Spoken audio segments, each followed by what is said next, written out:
Extra வந்து அவகிட்ட மறைச்சிட வேண்டியது தான். எங்கே போயிட்டு வர? மார்க்கெட் போயிட்டு வந்தாங்க. ஓ, நீங்க எப்போ வந்தீங்க? இப்போதான் வந்தேன். எனக்கு சம்பளம் கொடுத்துட்டாங்க.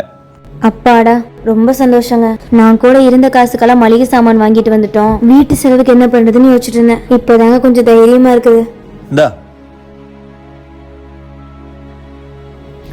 என்னங்க, இந்த மாசத்துல இருந்து 2000 சேர்த்து தருவாங்க. நீங்க எப்பவும் கொடுக்குற சம்பளம் தான் இருக்கு.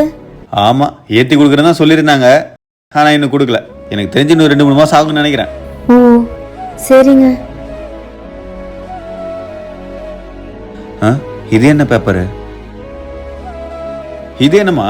ஏதோ உன் பேரை போட்டு டாக்டர் சீட்டு மாதிரி இருக்கு. அதுவா, அது ஒன்றும் இல்லைங்க. ஒரு நாள் தலைவலிக்குதுன்னு சொல்லிட்டு கமலக்காவை கூட்டிட்டு ஹாஸ்பிட்டல் வரைக்கும் போயிருந்தேன். என்ன சொன்னாங்க? வேற என்ன, பெரிய பிரச்சனையா இருக்க வாய்ப்பு இருக்கு, ஸ்கேன் எடுக்கணும், எக்ஸ்ரே எடுக்கணும்னு சொல்லிட்டு இருந்தாங்க. நீ பண்ணியா இல்லையா? நம்ம வாங்குற பொருள் கூட மாச கடைசியில் மிச்சம் இருக்குங்க. ஆனா நம்ம கிட்ட இருக்கிற பணம் ரூபா கூட இருக்கிறது இல்ல.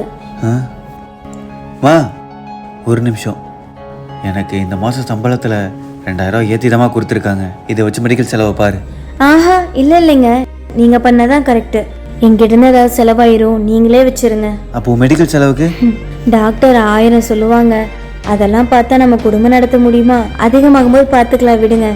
தன்னை பற்றி யோசிக்காமல் குடும்பத்துக்காகவே கஷ்டப்படுற பெண்களுக்கு இந்த வீடியோ சமர்ப்பணம்.